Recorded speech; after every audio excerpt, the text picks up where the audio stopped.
Hello guys, আমরা বেরিয়ে পড়লাম ছোট্ট ব্লগ নিয়ে, যেটা হতে চলেছে অনেক বড়, অনেক দূরে যাব। 400 প্রায় 50-60 কিলোমিটার দূরে যাব। সেখানে যাচ্ছি আমি আর মা পরে যাবে, কারণ আমার রিজার্ভেশন হয়নি, তাই আমি আগে যেতে হচ্ছে, মা পরে যাবে। মা এখন ড্রেস করছে, আমাকে এখন বেরিয়ে যেতে হচ্ছে শিয়ালদা, একেবারে যাবো গিয়ে ওখান থেকে ভিডিও স্টার্ট করবে। এখন টাটা, একেবারে শিয়ালদা থেকে ভিডিও শুরু করবো। ভিডিও দেখলেই বুঝতে পারবে কতদূর যাচ্ছে, থাম্বনেল তো অবশ্যই দিয়েই দিয়েছে, সেটা দেখেই বুঝতে পারছে কোথায় যাচ্ছি। এখন টাটা। ফাইনালি চলে এসেছি, আমার ট্রেনও চলে এসেছি, শিয়ালদা আসলাম। ট্রেন এত আগে ঢুকিয়ে দিয়েছে, এবার আমাকে জেনারেল বগি কোন দিকে সেটা দেখতে হবে।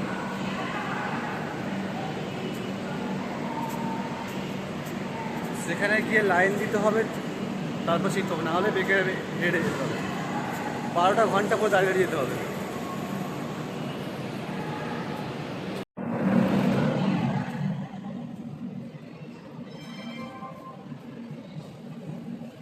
পেয়ে গেছি, হয়তো সিট পেয়ে যাবো, জানি না, দেখি।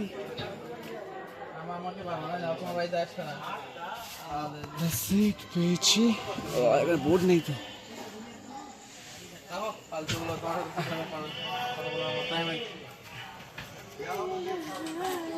ফাইনালি জানার ধারে একটা সিট পেয়ে গেছি কোনো রকমে। ফাইনালি ট্রেনের লাইটও দিয়ে দিয়েছে, অন্ধকার ছিল এত সময় ধরে। তো আমি প্রথমে একটু আগে নিচে ছিল বসেছিলাম, সেখান থেকে একেবারে 3তলায় উঠে গেছি, দেখতে পাচ্ছ 3তলায়। এখন বাজে 9:45 মতো বাজে, তো 10:30টার সময় ট্রেনটা ছাড়বে। তো অনেক আগে এসেছি, তো ওই কারণে সিটটা পেয়ে গেছি, নাহলে এরপরে একটু পরে আসলে আর সিটও পেতে হতো না। যাই হোক, আর কিছুক্ষণের মধ্যে ট্রেন ছাড়বে। মা বাবা তো মা মেসো অন্যের যারা আছে তো অন্য বগিতে উঠে গেছে। আমি এখন জেনারেলে আমার টিকিটটা পাইনি, ওই কারণে জেনারেলে উঠে আছি, বাস। স্পাইডারম্যান। তো ট্রেন ছেড়ে দিয়েছে শিয়ালদা থেকে, এখন চলো তারা। ট্রেন ছেড়ে এখন চলে এসছে ব্যান্ডেল ছেড়ে, এখন নবদ্বীপ ঢুকছে। মানে এত ফাস্ট ট্রেন যাচ্ছে, সেটা তুলনার বাইরে। আর কিছুক্ষণের মধ্যে আমাদের নবদ্বীপ ঢুকবে, মানে এত তাড়াতাড়ি আসছে ট্রেনটা। গাড়ি কিন্তু ওই যখন জংশনে ঢুকছে সেই সময়টা অন্তত, যেখানে হয়তো 2 মিনিট 20 মিনিট দাঁড়ানোর কথা, সেখানে 8 ঘন্টাও দাঁড়াচ্ছে। কিন্তু অনেক ফাস্ট যাচ্ছে ট্রেনটা। এখন আপাতত নবদ্বীপ ঢুকছে, তারপরে দেখতে হবে কোন জায়গায় দাঁড়াবে। এখন নবদ্বীপ ঢুকছে। এবারে একেবারে যে 3টার সময় দেখি কখন আসবে, এখন ঘুম ঘুম পাচ্ছে, এখন চোখে বুঝতেই পারছি, চোখ আমার ডান সাইডটা ফুলে গেছে, ডান সাইড চোখটা। এটা ঘুমোতে হবে, নাহলে কারণ কালকে সকাল 8:30টার পরে নামবো ট্রেন থেকে। না ঘুমালে তারপরে ওখান থেকে নেমে বাস না কি ধরবো সেটাও আমি যাই না। এখন টাটা।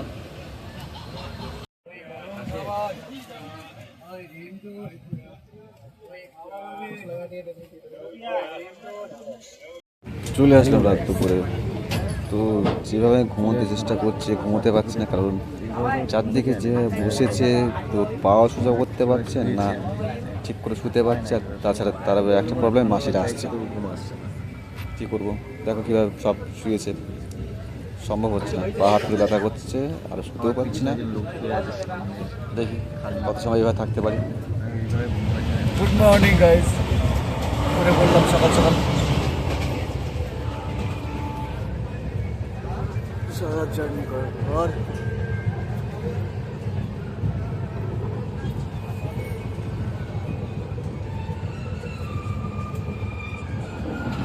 চলো, অনেক সময় বসার পর একটু নিচ থেকে ঘুরে আসি। নিচের অবস্থা থেকে বুঝতে পারছো কতটা পরিমাণ ভিড় ছিল, যে এখান থেকে নেমে যাওয়াটা হচ্ছে প্রচুর চাপ ছিল, কারণ নামতে গেলেও কার মাথায় পা দিয়ে নামবো সেটা দেখে নামতে হতো। তো অনেক সময় বসার পর পা এত পরিমাণ ব্যথা করছে, একটু বাইরের দৃশ্যটা দেখে আসি, চলো।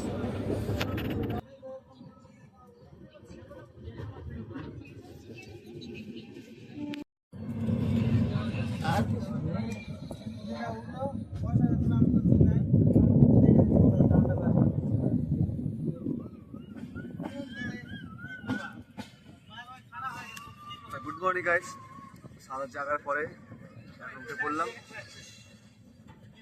যাই জানি না কোথায় এসেছি, তবে ঘুম তো হয়নি, প্রায় আধ ঘন্টা মতো ঘুমিয়েছি। ঘুমানোর পরে সবে উঠলাম, দেখলাম সকাল হয়ে গেছে। পুরো সবে সবে সকাল হয়েছে তো, কুয়াশা ভর্তি চারদিকটা, দেখলেই বুঝতে পারো। তোমরা দেখো চারদিকে কুয়াশা ভর্তি, হালকা হলদেটে ভাব। তো আর কিছুটা কয়েকটা স্টেশন যাওয়ার পর নামবো আমরা। আমি একাই, জেনারেল থেকে আমি একাই নামবো।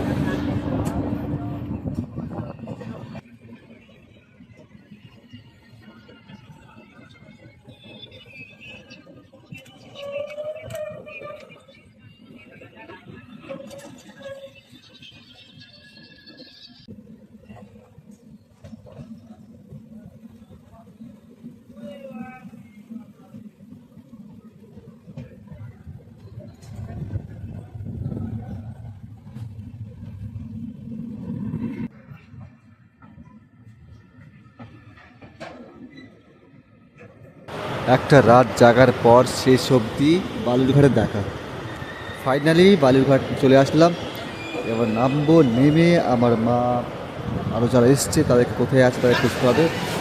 ফাইনালি চলে আসলাম, খুঁজে বেড়াই। মা সবাইকে পেয়ে গেছি, এবার বাইরের দিকে যাবো। Good morning guys. বালুরঘাটে আসার পরে ভাবলাম, ওখান থেকে মনে হচ্ছে যেখানেও কলকাতার মতোই গরম লাগবে, কিন্তু এখানে এসে বুঝলাম যে যা ঠান্ডা, আর তারপরে বৃষ্টি হচ্ছে। মানে শীতকাল যখন পড়ে না যেরকম ঠান্ডা লাগে সেরকম। আমার জ্যাকেট একটা গায়ে দিয়ে আছে, তারপরে চাদর গায়ে দিয়ে, শাল গায়ে দিয়েছে, অনেক যেমন ঠান্ডা পড়েছে, বুঝতে পারছো।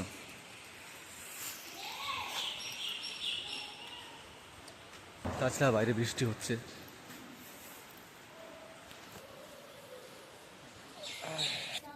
অবশেষে আমরা বেরিয়ে পড়লাম, আমাদের গাড়িও চলে এসছে, সবাই সামনে যাচ্ছে।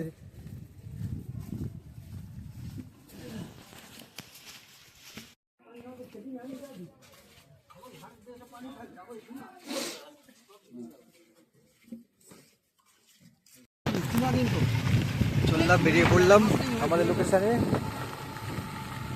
সকাল থেকে বসে রেখেছে আমার মেসো, আর সকাল থেকে 10টার সময় দাঁড়িয়ে রয়েছে।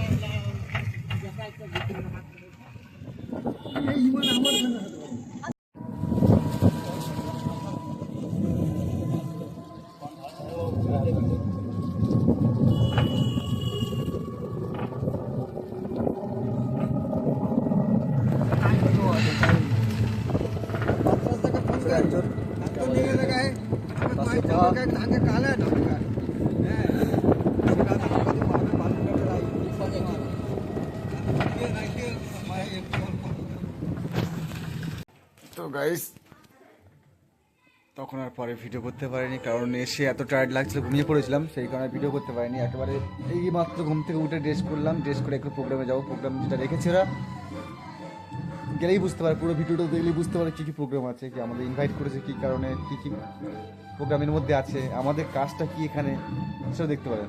পুরো ভিডিও দেখতে অবশ্যই দেখতে হবে, দেখতে থাকো। এখন তারা মা রেস্ট করছে, দেখি কতটা বাকি আছে। আমাদের অ্যানাউন্সমেন্ট করছে, এখানে শুনতে পাচ্ছি।